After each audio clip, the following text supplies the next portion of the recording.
Nabi SAW bersabda, tidaklah sekumpulan orang berkumpul di rumah Allah untuk membaca Al-Quran, wa yatadarasuna bainahum, dan mereka saling bertadarus sesama mereka. Duduk di rumah Allah, membaca Al-Quran dan bertadarus. Bermaksud bukan baca seorang-seorang. Nabi sebut yatadarasuna bainahum, mereka bertadarus sesama mereka.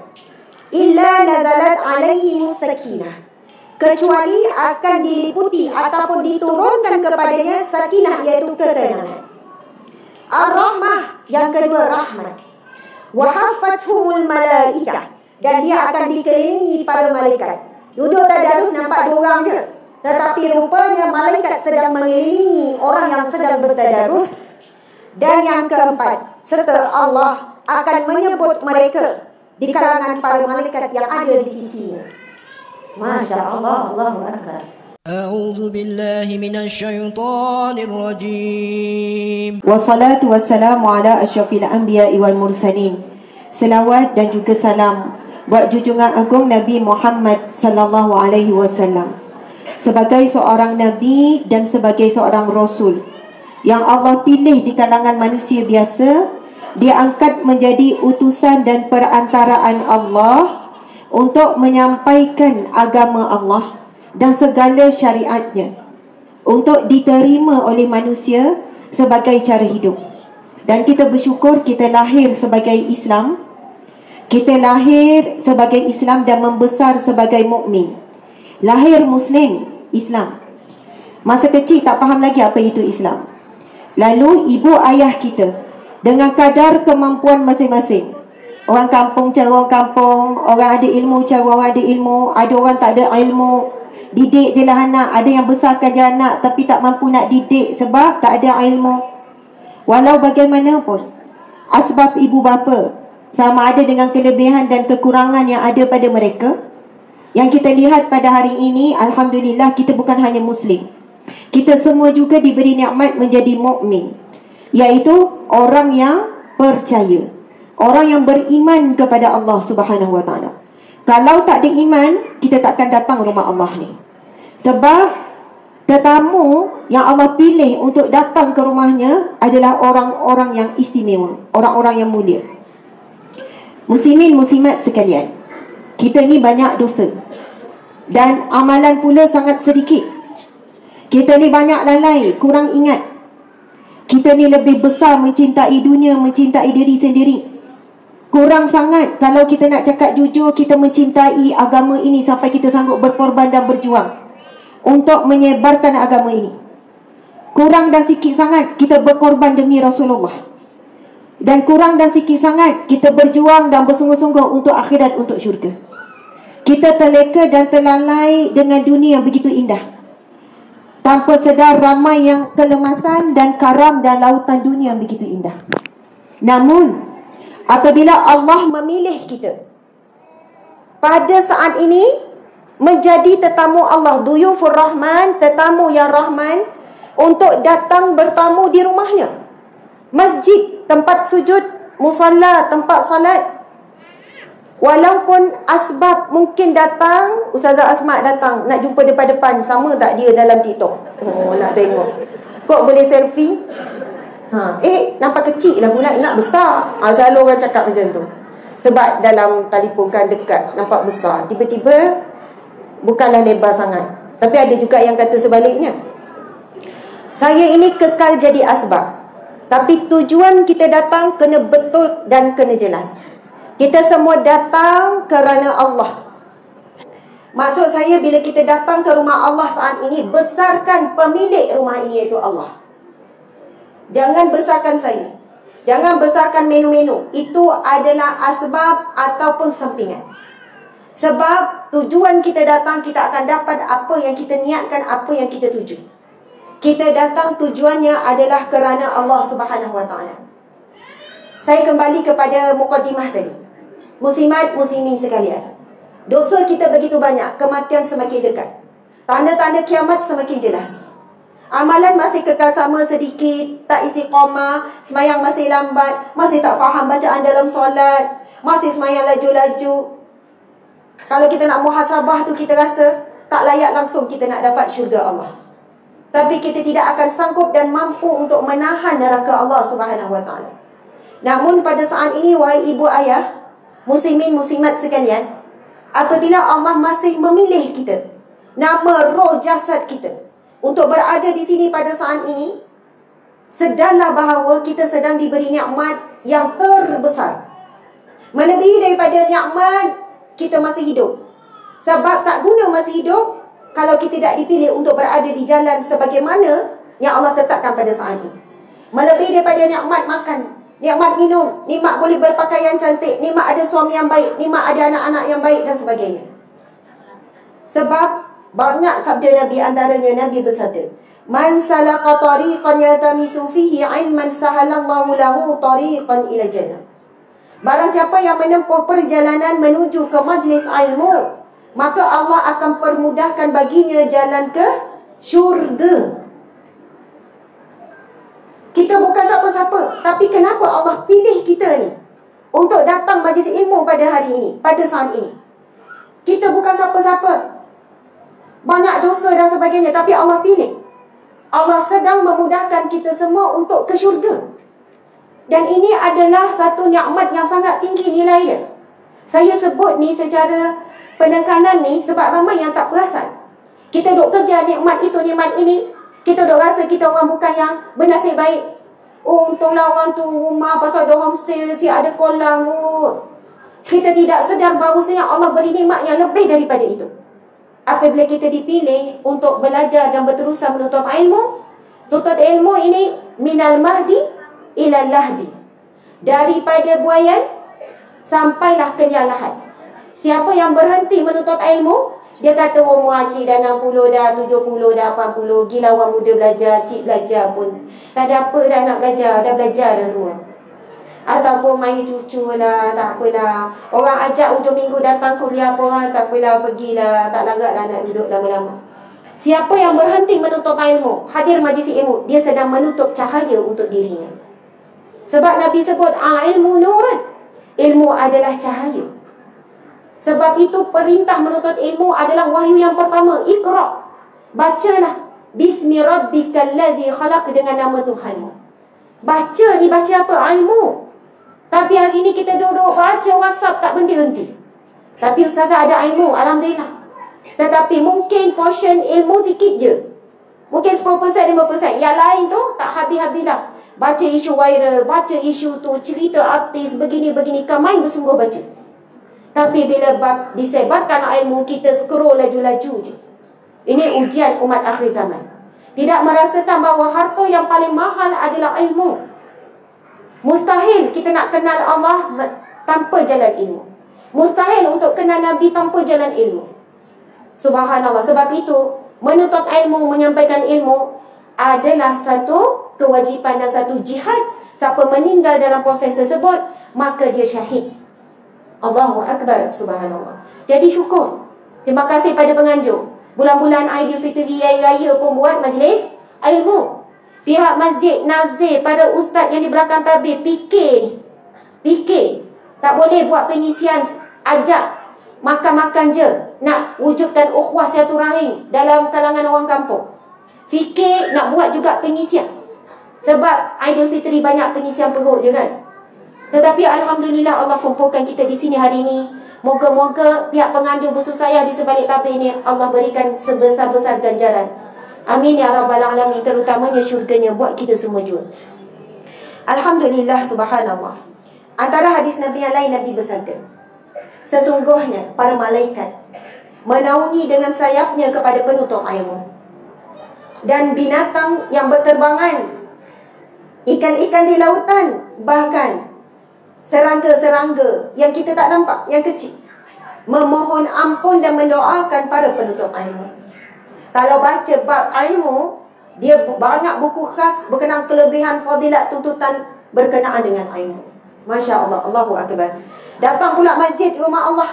Nabi bersabda, barang siapa yang menuju ke rumah Allah, masjid, surau ke, asalkan tempat salat, tempat ibadah, maka akan digugurkan baginya dosa, diangkatkan darjat dan diberikan setiap langkahnya pahala sedekah. Besar sangat pahala kita melangkah ke rumah Allah. Allahu Akbar. Alhamdulillah, tajuk kita pada hari ini berkenaan dengan Syawal, manifestasi Ramadan. Nak sebut manifestasi pun tak reti nak sebut kan? Apalah maksud tu? Punyalah tinggi bahasa kan? Cuba ikut saya. Manifestasi. Hebat. Hari-hari sebut je. Pelajar kan. Subhanallah. Maksud ringkasnya Syawal. Apa maksud tu? Manifestasi Ramadan. Syawal gambaran Ramadan. Ataupun Syawal adalah apa dia? Adalah bukti Ramadan. Ataupun macam ni lah kita orang kampung kan. Macam mana nak nampak Ramadan, tengok masa Syawal lah. Macam tu lah. Maksudnya penilaian untuk kita tahu Ramadan kita itu diterima oleh Allah atau tidak. Ramadan baru ini berjaya meningkatkan tak diri kita daripada jadi Muslim, mukmin sampai muttaqin atau tidak. Boleh dilihat ketika Syawal. Kayu ukur bukan habis Ramadan, alhamdulillah selesai Ramadan, kira settle. Tidak. Kayu ukur adalah bermula Syawal dan seterusnya. Untuk menilai sejauh mana Ramadan kita itu berjaya atau tidak adalah 11 bulan selepasnya. Dan bulan Syawal bulan paling penting untuk kita buat muhasabah dan penilaian sejauh mana Ramadan kita berjaya atau tidak. Allahu Akbar. Subhanallah. Muslimat, muslimin sekalian, Masya Allah, para guru, para alim ulama, di hadapan saya ini ramai orang alim, orang soleh. Subhanallah. Allahu Akbar. Kita sama-sama, saya sukalah di pertengahan ni kita zikir sikit, lepas tu kita selawat sama-sama. Boleh? Kita buka pintu hati kita. Sebab bila hadir majlis ilmu, Tok Guru saya suruh pesan, Ustazah, mula majlis ilmu ataupun kalau tertinggal di awal, tengah-tengah ke, jangan tinggal, ajak orang zikrullah dan juga selawat ke atas Nabi. Sebab hadir majlis ilmu bukan buka telinga, kena buka hati. Hati ada kunci dia, iaitu zikrullah dan juga selawat ke atas Nabi SAW. Siapa yang dengar ilmu dengan akal saja, agak susah ilmu itu untuk jadi amalan dan mengubah diri. Tetapi bila mendengar ilmu dengan hati, insya-Allah sedikit sebanyak ia akan memberi kesan dan perubahan kepada diri, insya-Allah. Jadi kita puji Allah dulu. Di rumah Allah kita memujinya. Dan saya ajak semua muslimin muslimat, dalam kita zikrullah ni, fahami maksud. Kita akan zikrullah dengan subhanallah, maha suci Allah. Alhamdulillah, segala puji bagi Allah. La ilaha illallah, tiada Tuhan melainkan Allah. Allahu Akbar, Allah yang maha besar. Subhanallah, Allahu Akbar. Kalau nak kupas tentang 4 rangkaian zikir ini, tasbih, tahmid, tahlil dan takbir. Tasbih apa dia? Subhanallah. Tahmid, alhamdulillah. Kuat sikit, semangat sikit. Tahlil, la ilaha illallah. Takbir, Allahu Akbar. Okey, saya sebut yang muslimin muslimat menyaut. Boleh? Takbir, Allahu Akbar. Tasbih, dah keliru dah kan. Kau ingat biskut raya dah ni. Fokus ya, fokus. Okey. Tahmid, tahlil, takbir, takbir, takbir, tasbih, tahmid, tahlil, takbir, istighfar, alhamdulillah. Fokus kembali dah sikit. Nampak semakin fokus sikit. Subhanallah. Antaranya Nabi SAW bersabda, ketika dalam peristiwa Isra' dan Mi'raj, saat bertemu dengan Nabi Ibrahim alaihissalam. Dik, tolong saya mark kejap, Nabi Ibrahim ke Nabi Musa? Saya jadi confused kejap. Tapi saya lebih yakin Nabi Ibrahim alaihissalam. Nabi Ibrahim ataupun Nabi Musa, antara dua tu.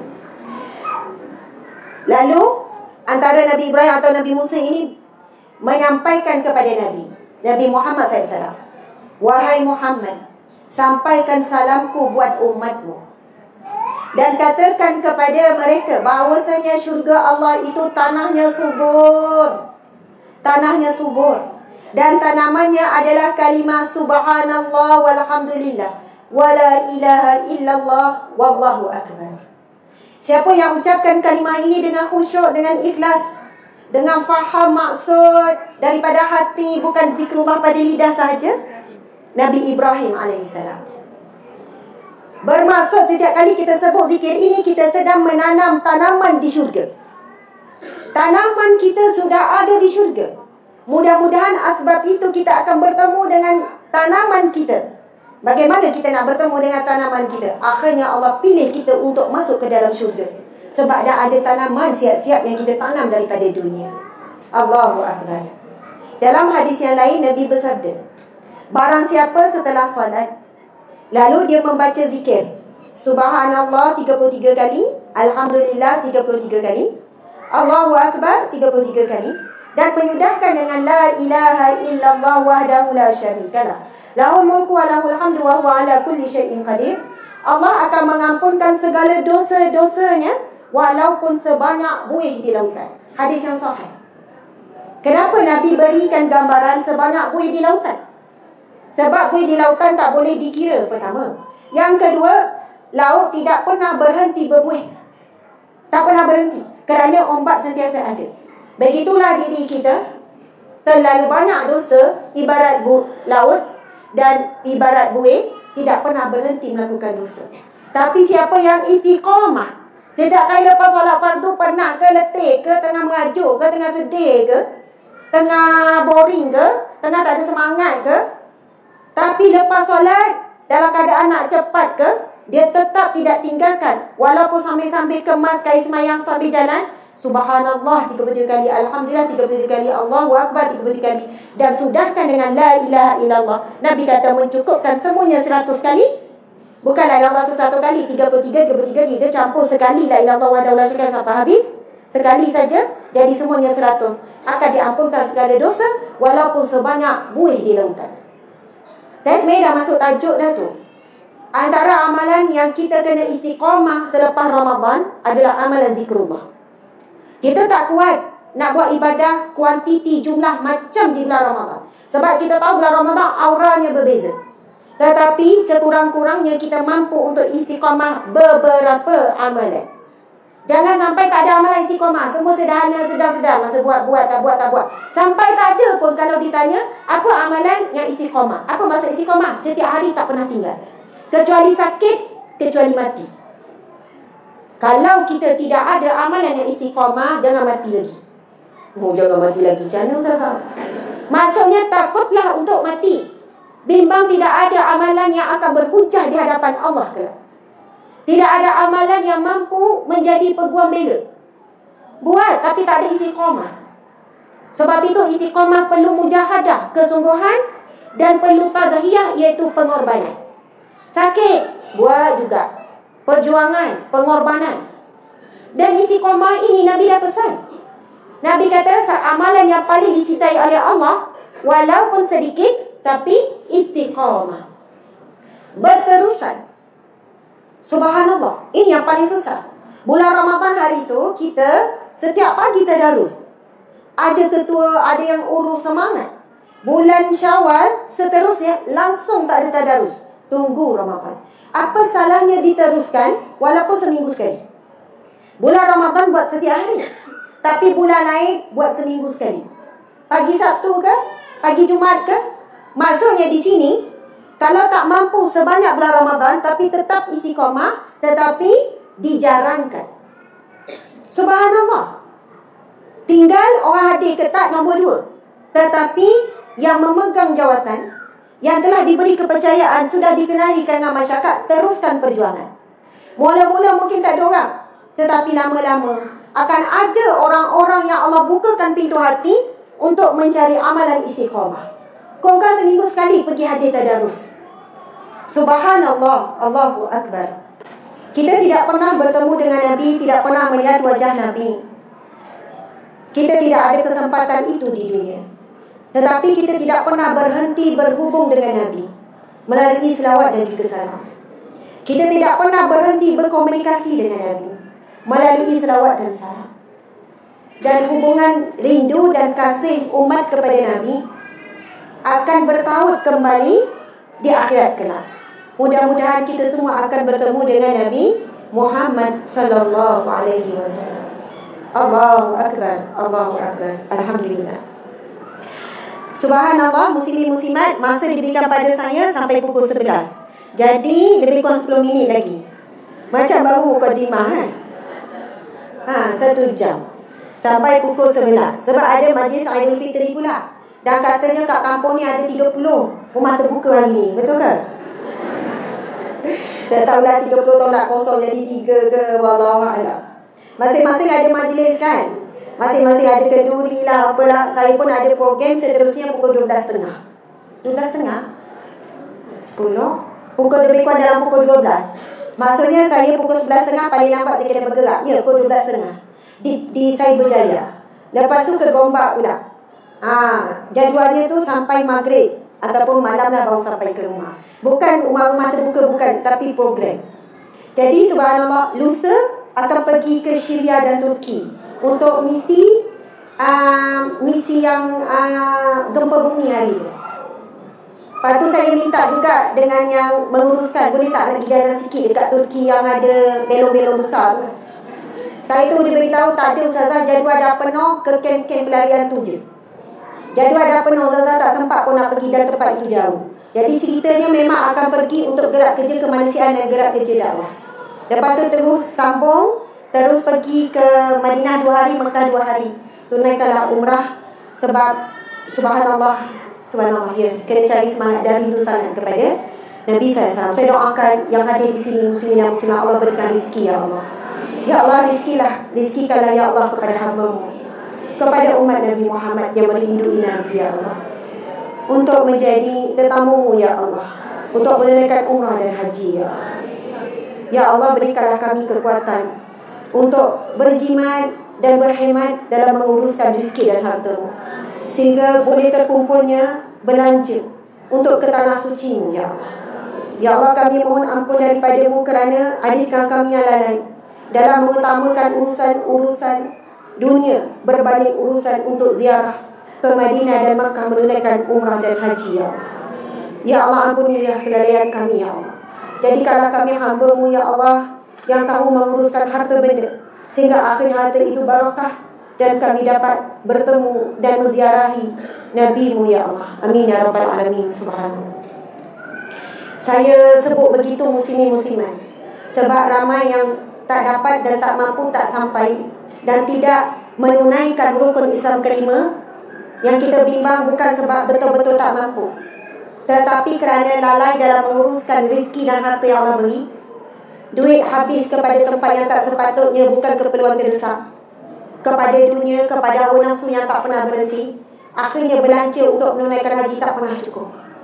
Dia cukup sekadar daftar, dia kata 60 tahun lagi ustazah, Dajjal dah keluar pun. Contoh je. Sedangkan kalau kita dah simpan minimal tu, kalau dulu 10,000 sekarang 13,000, kita akan masuk shortlisted tu. Kita akan masuk senarai pendek. Kalau dah cukup tu kadang 2 tahun dah dipanggil, kadang setahun dipanggil. Tapi sebab tak nambah-nambah simpanan dan tabung haji tu, yang syarat daftar dululah 1,300, itu yang tak berubah daripada senarai panggilan. Tapi ada orang betul-betul tak mampu, ini cerita lain, insya-Allah lepas di akhirat kelak. Kalau betul-betul tak mampu, betul-betul asnaf, betul-betul miskin, betul-betul tak usaha, kalau begini meninggal dalam keadaan tidak menunaikan kewajiban rukun Islam kelima ni, maka insya-Allah tidak diazab oleh Allah.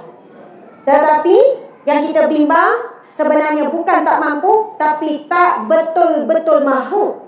Sebab kalau betul-betul mahu dengan doa, dengan usaha, dengan ikhtiar, dengan kumpul belanja, dengan orang seperti orang-orang dulu. Saya ingat bapa mertua saya cerita, kerja nelayan, susah, anak ramai. Masa tu motor pun tak ada, kereta apa tak lagi. Membesarkan anak dengan susah payah. Tapi bapa mertua saya, namanya Tengku Yahya, dia cerita, perkara pertama susah payah walaupun makan juga tak cukup, kumpul belanja menunaikan haji. Sampai masa tu orang kampung tahu yang bapa mertua saya ni, ayah suami saya lah, tahu ada kumpul duit, ramai orang berniaga datang. Belilah motor, nak jual motor. Belilah kereta walaupun sikit sebab anak ramai 8 orang. Beli tu beli ni. Tapi dia kata tak ada beli apa-apa, emas ke apa ke, tolak tepi semua, haji dulu. Walaupun hidup susah, cerita susah orang kampung, nelayan ni tahu jelas cerita macam mana, dengan anak ramai macam mana, kumpul belanja haji. Dia kata lepas tu dapat tunai haji masih muda, balik daripada haji, rezeki dia kata tak disangka-sangka Allah beri daripada semua yang tak disangka-sangka. Tapi hari ini berbeza sebab tidak ditanam sangat tentang kewajipan dan kesungguhan menunaikan ibadah yang menjadi tunggak kepada seorang muslim, iaitu ibadah haji, rukun Islam yang kelima. Ramai selesa dengan ayat apa? Tak mampu nak macam mana, bukan tak daftar, nak apa tahu lagi. Tapi tak berusaha kumpulkan untuk masuk kepada senarai pendek yang akan dapat pergi segera di pagi. Ada seorang wanita jumpa saya, Ustazah, cik ni tak mampu nak pergi haji, haji mahal sekarang. Tiba saya nampak gelang dia tebal je. Saya bukan tak tahan, tapi nak tahan nak cakap, cik tak maaf lah, itu gelang betul ke emas Korea? Betul ni Ustazah. Apa tak betul ni, tebal ni, berat ni, yang padu ni Ustazah. Berapa kan? Tak kurang 10,000. Itu acik dah timbang tak 10,000. Makcik sebenarnya bukan tak mampu. Makcik sama ada jual ataupun pergi buat pajak dia. Makcik masukkan dalam akaun dia cukup minimal tu, belanja untuk haji tu. Kalau dulu 10,000, 13,000, insyaAllah makcik akan masuk dalam senarai pendek.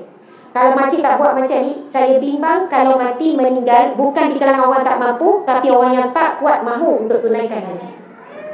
Nangis dia masa tu. Suami dia ada sebelah. Saya bukan apa. Sebab perkara-perkara begini kadang-kadang tidak ditekankan, tak sedar, rasa solat je kena berat jaga, puasa je kena jaga betul. Tapi bab haji ramai orang ambil mudah, ramai ambil ringan. Subhanallah, Allahu Akbar. Umrah pun wajib ya. Umrah pun wajib bagi yang mampu. Mampu pergi umrah dulu. Umrah wajib sekali, haji pun wajib sekali. Tapi biasanya orang yang kurang berkemampuan, dia pergi haji, masa itulah dia buat umrah juga. Selesailah dua kewajipan, umrah dan juga haji. Subhanallah. Saya ni terlintas je ni, bukan nak plan pun nak cakap pasal ni, tapi sekarang musim haji. Dan perbincangan alim ulama, siapa yang mampu pergi haji dengan belanja sendiri, maksudnya bukan subsidi kerajaan, bukan subsidi. Tuan-tuan sekalian, memang betul kita diberi subsidi. Saya buat pengurusan umrah, kita bawa jemaah 5-6 kali dah, tak pernah untung negatif sampai ratus ribu. Sampai saya stop sekejap sebab memang tak ada untung. Banyak syarikat umrah tutup. Buat walaupun bayar 9,000, 10,000, belah sana nak ikut suka hati dia naikkan. Dan kita tak naikkan kepada jemaah umrah kita. Tiba-tiba begini, tiba-tiba begitu, tiba-tiba ni. Sebab kita dah janjikan kepada jemaah umrah, Allahu Akbar, pejam mata nak korek duit sana sini, pinjam sana sini untuk beri apa dijanjikan. Tak diberi, mengamuk jemaah. Macam-macam cerita akan keluar. Allahu Akbar. Dah 5-6 bulan dah stop. Sebab apa? Cukuplah, hutang dah terlalu banyak. Negatif. Kalau cerita orang tak percaya. Sebab itu bila kata 13,000 itu mahal untuk duduk 40 hari di Mekah Madinah, subhanallah, ini orang yang benar-benar enggan untuk memahami dan mensyukuri nikmat Allah. Memang betul ditopak. Memang betul ditopak. Sebab bila kita yang menguruskan baru kita faham. Tapi bagi yang mampu, ada simpanan 200,000, dia tunggu juga muasasah. Padahal dia dah boleh pergi dengan mungkin furada yang swasta. Dia di kalangan yang mampu menunaikan haji tetapi melalaikan kewajipan. Sayang nak guna, nak tinggal untuk anak cucu. Padahal setelah dia mati, dia yang akan disoal oleh Allah tentang rezeki yang dia dapat dan bagaimana dia diuruskan. Disoal tak berhenti dalam kubur. Yang seronok, berseronok dengan hati yang ditinggalkan adalah mereka yang masih hidup, anak cucu. Tapi dalam kubur, kita yang akan disoal siasat. Kita akan dihisap tanpa henti. Rezeki Allah beri, bagaimana kamu uruskan? Boleh nak tinggal untuk anak cucu. Kewajipan dia di sini settlekan dulu. InsyaAllah rezeki akan datang tanpa disangka-sangka. Ini adalah ujian berat bagi kita umat akhir zaman. Ujian berat. Subhanallah. Allahu Akbar. Dah habis dah masa. Lagi 3 minit. Okey, sekarang kita akan buat cepat-cepat untuk buat beberapa kesimpulan. Kesimpulan kepada perkongsian pada hari ini. Rasa macam mukadimah belum masuk isi, tiba-tiba kesimpulan. Masya Allah, ada banyak wajah-wajah yang dirindui, disayangi di hadapan saya. Masya Allah, ada 2,000 lebih yang hadir. Berdoalah banyak-banyak. Saya ada jumpa orang yang pergi haji dengan nilai tajaan 80,000 lebih. Ditaja sepenuhnya. Ibu tunggal, anak 7. Suami meninggal dunia masa baby baru umur 40 hari. Saya terkejut dia dapat tunaikan haji pada tahun lepas. Lepas tu saya ingat dia muassasah, tetapi rupanya ada hamba Allah menaja dengan jumlah yang begitu tinggi. Saya tanya berapa kos ni? Dia jawab cara jujur. Dan saya jumpa ramai orang menunaikan umrah. Orang miskin, asnaf, fakir miskin, ibu tunggal, macam-macam cerita lah, yang pergi ditanggung oleh hamba-hamba Allah yang lain. Walaupun hamba Allah tu tak dikenali, sampai sudah pun tak tahu. Dan macam mana dia dipilih, Allah lah yang memilih. Saya tanya amalan seorang cleaner ni, tiap tahun pergi umrah. Ibu tunggal, anak 5, suami tak bertanggungjawab, tak bagi nafkah sikit pun. Tak pernah ada kereta, naik motor. Hantar anak asrama, jauh Seremban ke Kuala Pilah, naik motor bawa beg besar. Besar anak susah payah. Pergi kerja, saya tahu kampung saya pernah pergi rumah dia. Saya kenal orang ni. Kampung dia jauh, datang kerja dekat satu tempat. Subhanallah, selalu borak jumpa sebab saya pernah kerja situ, jadi saya tahu dia. Tiap tahun pergi umrah, saya kata, akak macam mana akak tiap tahun pergi umrah? Dengan tahu gaji dia sangat rendah, besarkan anak sekian-sekian. Dia kata, ustazah, yang tahun depan pun dah ada dah orang booking. Yang tahun akan datang pun dah ada dah.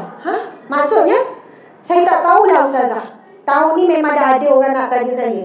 Tapi ada orang lain pula tanya. Jadi saya kata tahun ni dah pergi, akan pergi. Jadi dia kata tak apalah, tahun depan lah. Macam mana?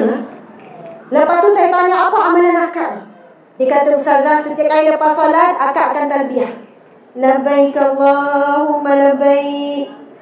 Itulah amalan akak buat. Akak memang rindu sangat Kaabah, rindu sangat ziarah makam Nabi. Dan dia buat itu dengan hati yang khusyuk, dengan sungguh-sungguh, dengan Allah Maha tahu siapa yang benar-benar berkehendak untuk pergi, ataupun orang yang mulut je cakap nak seronoknya dapat pergi haji lagi juga, tetapi nak masa tu je. Lepas pada tu lupa dah yang nak tu, tak bersungguh-sungguh untuk merayu dan meminta dengan Allah. Saya jumpa ramai makcik-makcik 50, 60, 70. Cik tak tahu cik macam mana boleh pergi haji ni ustazah. Tak tahulah macam mana ada orang jumpa cik gini-gini, lepas tu nak cukupkan belanja, lepas tu gini-gini, cik boleh datang. Saya kata mesti ada amalan yang makcik buat, sehingga Allah yang berkehendakkan makcik duduk di hadapannya di Kaabah. Kita ada duit, kita berkehendak lain. Ini orang tak ada duit, Allah berkehendak untuk dia datang. Sebab itu saya suka sebut bab haji, bab umrah ini. Sebenarnya kadang-kadang kita kata kita tak mampu, tapi kita tak cukup mahu. Sebab apabila kita betul-betul mahu, lalu kita berdoa tak berhenti, Allah akan hadirkan kita di luar akal fikiran kita. Masya Allah. Allahu Akbar. Hadis Nabi ini adalah kesimpulan pertama yang kita buat. Mari kita baca, mari kita hayati maksud. Nabi SAW bersabda, tidaklah sekumpulan orang berkumpul di rumah Allah untuk membaca Al-Quran, wa yatadarasuna bainahum, dan mereka saling bertadarus sesama mereka. Duduk di rumah Allah, membaca Al-Quran dan bertadarus. Bermaksud bukan baca seorang-seorang. Nabi sebut yatadarasuna bainahum, mereka bertadarus sesama mereka. Illa nazalat alaihimus sakinah, kecuali akan diliputi ataupun diturunkan kepadanya sakinah, iaitu ketenangan. Ar-Rahmah, yang kedua rahmat. Wa haffathumul malaikah, dan dia akan dikelilingi para malaikat. Duduk tadarus nampak 2 orang je, tetapi rupanya malaikat sedang mengelilingi orang yang sedang bertadarus. Dan yang keempat, serta Allah akan menyebut mereka di kalangan para malaikat yang ada di sisinya. Masya Allah, Allahu Akbar. Kenapa kita sebut pasal tadarus? Bulan Ramadan memang imarah masjid atau surau dengan tadarus. Habis Ramadan berhenti aktiviti tadarus. Sama ada lelaki ataupun perempuan. Subhanallah, Allahu Akbar. Apa maksud tadarus? Kalau kita baca Quran seorang-seorang, itu namanya tilawah, membaca Al-Quran. Tadarus ni walaupun 2 orang, sekurang-kurangnya 2 orang. Seorang baca, seorang dengar. Lepas tu yang ni pula baca, seorang dengar. Wajib ada ustazah? Tak wajib. Tak wajib. Yang penting ada dengar, ada baca. Seorang meneliti. Dan paling bagusnya, tak payahlah banyak-banyak, ambil satu muka je. Ambil satu muka je. Ataupun sebab baca merangkak-rangkak, ambil setengah muka je, setengah muka seorang. Masing-masing umur dah 7 lebih dah dulu. Siapa 70 lebih ke atas angkat tangan?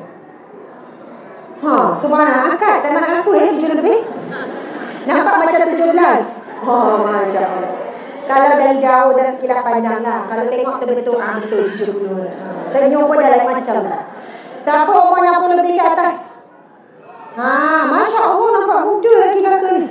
Rahsianya makan nasi dia. Siapa umur 80 lebih ke atas? Kok ada 80 lebih ada? Masya Allah, 80 lebih. Allah Akbar, barokahnya. Umar Ustaz Azhar. Masya Allah Ustaz. Umar dah 80 lebih. Sehat, kuat, comel. Patutlah rupanya Ustaz Azhar dan Umar Mak lawa. Semua comel, semua lawa lah ciptaan Allah ni, tak kira siapa.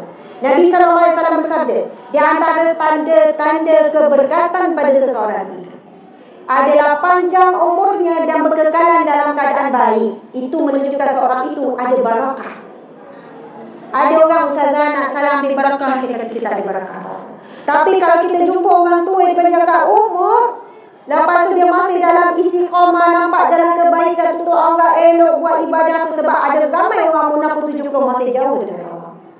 Subhanallah, orang ini tanda-tanda keberkatan pada umurnya, pada dirinya ni. Hajah-hajah ni, ibu-ibu kita ni, ayah-ayah kita ni, atuk-atuk kita ni.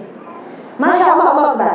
Kita nak buat kesimpulan ni, kalau dapat istiqamah yang ni, buatlah tadarus suami isteri. Allahu Akbar. Saya tak tahu nak cerita bagaimana nikmat kalau boleh tadarus suami isteri.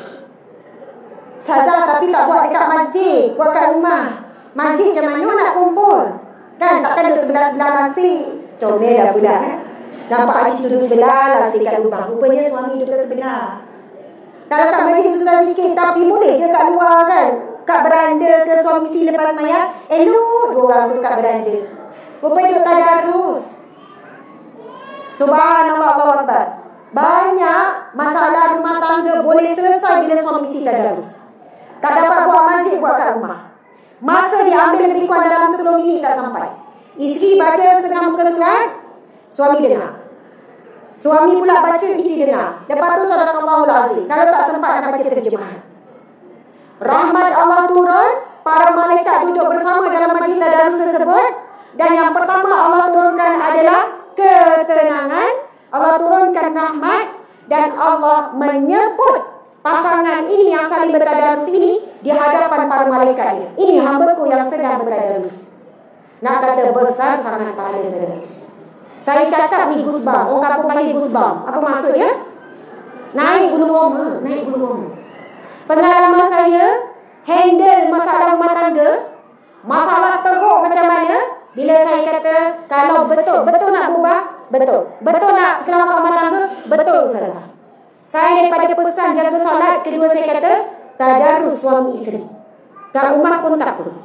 Suami dengar ni, Ustazah kami dua-dua baca tak apa betul. Tak apa, baca je. Sebab Nabi SAW sebut, siapa yang baca Quran merangkak-rangkak, diberi pahala.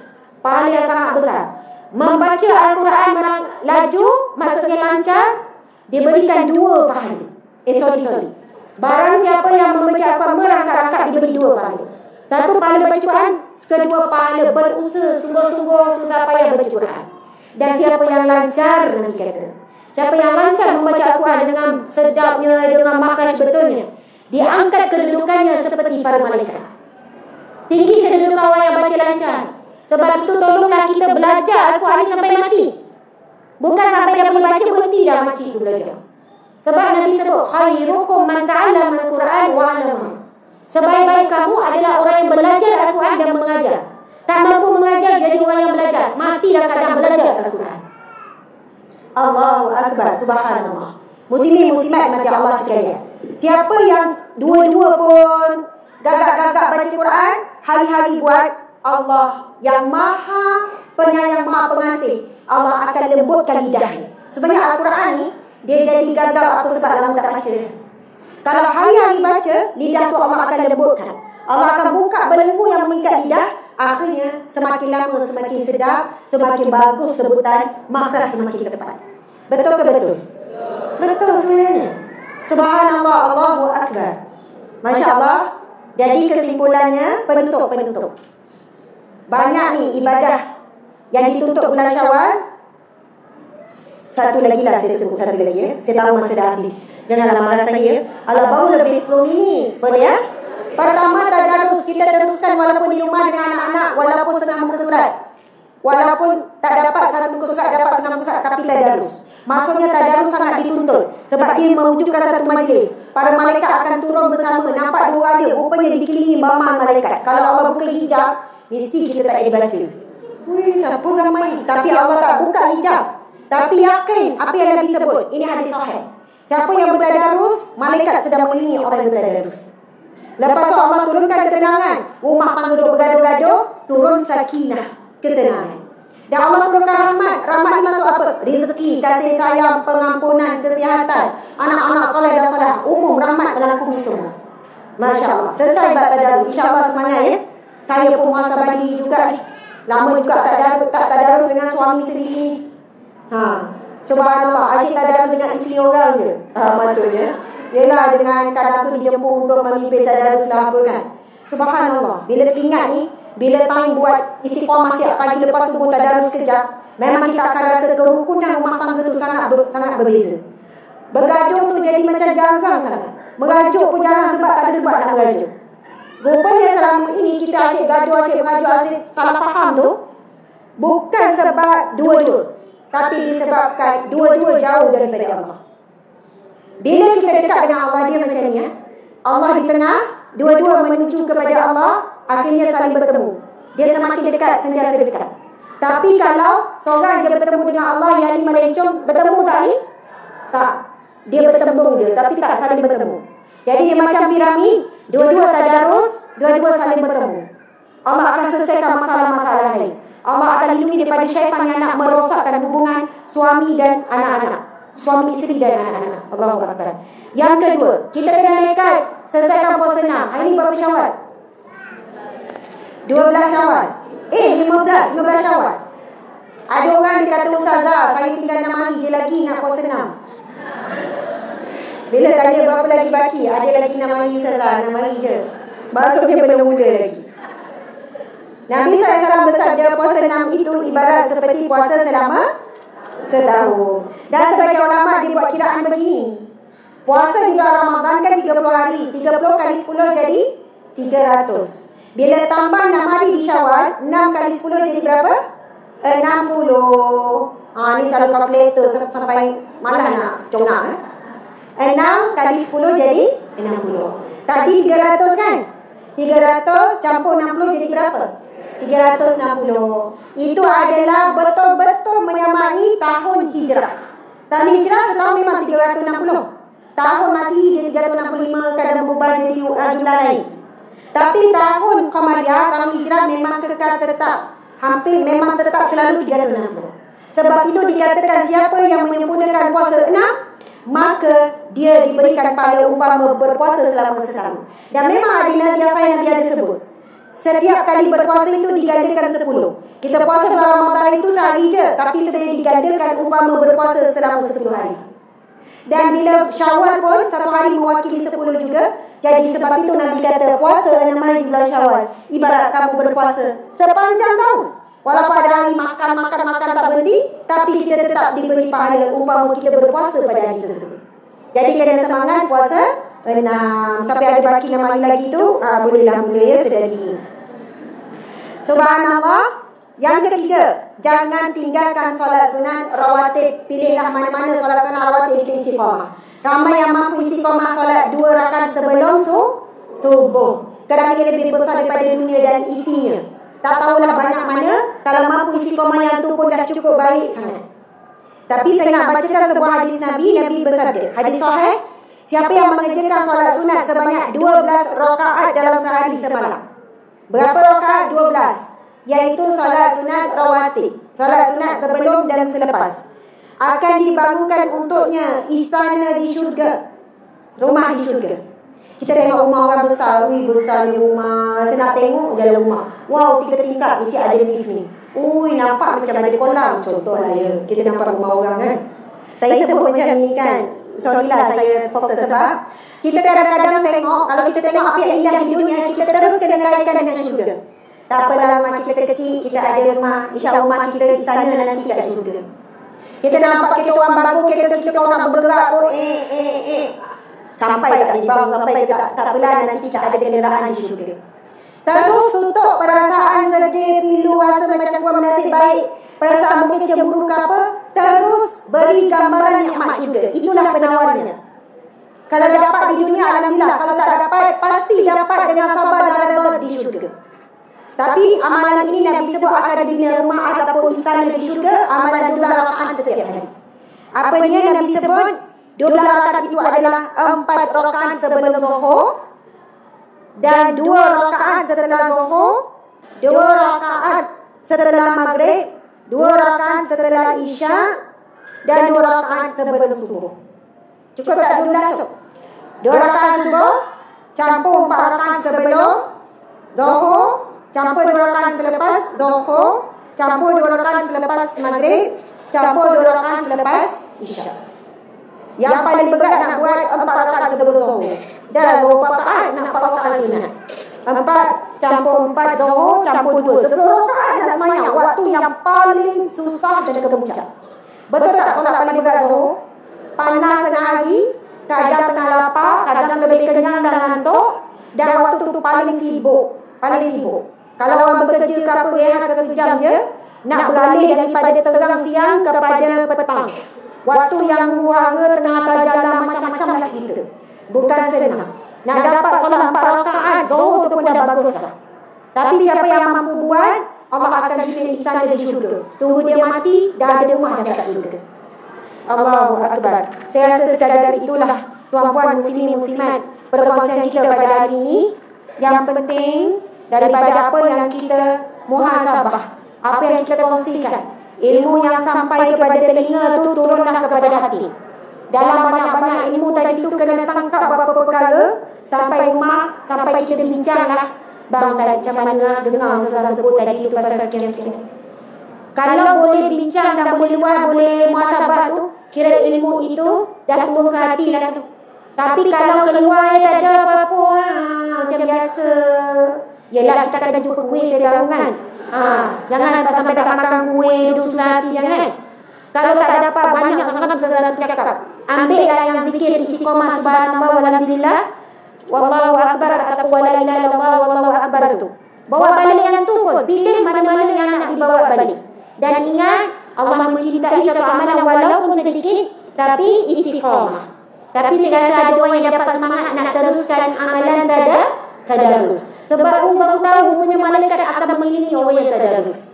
Masya Allah, Allahu Akbar. Kita tak akan tahu perkara ini malaikat dalam jalan ilmu.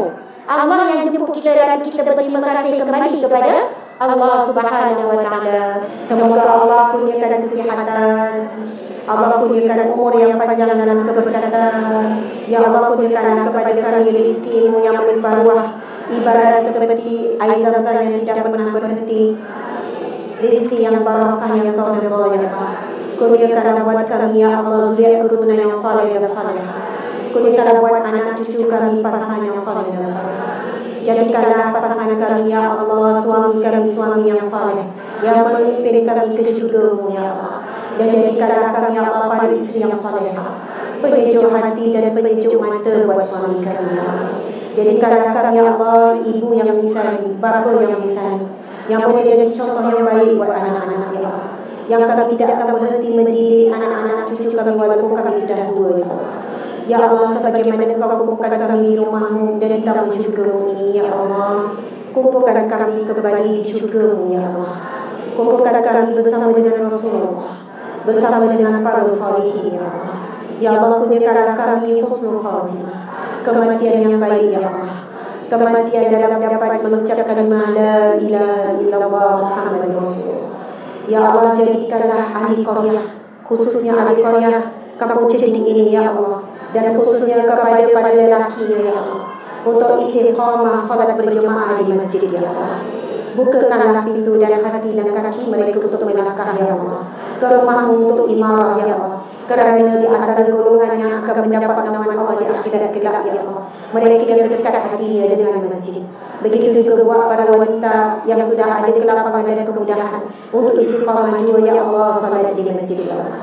Ya Allah, ya Rahman, ya Rahim, berkati majlis ini, berkati penganjur, dan jadikanlah perpisahan selepas ini perpisahan yang Kau redha dan Kau ampunkan dosa-dosa kami. Ya Allah, ya Rahman, ya Rahim, kumpulkan kami semuanya, ya Allah, ibu, bapa, nenek, moyang, adik-beradik, sahabat-sahabat, pasangan dan anak-anak seluruhnya, ya Allah, di syurga Firdaus-Mu tanpa hisab, tanpa hisab. Rabbana atina fid dunya hasanah wa fil akhirati hasanah wa qina azabannar wa qina azabal qabr wa qina azabal mahsyar.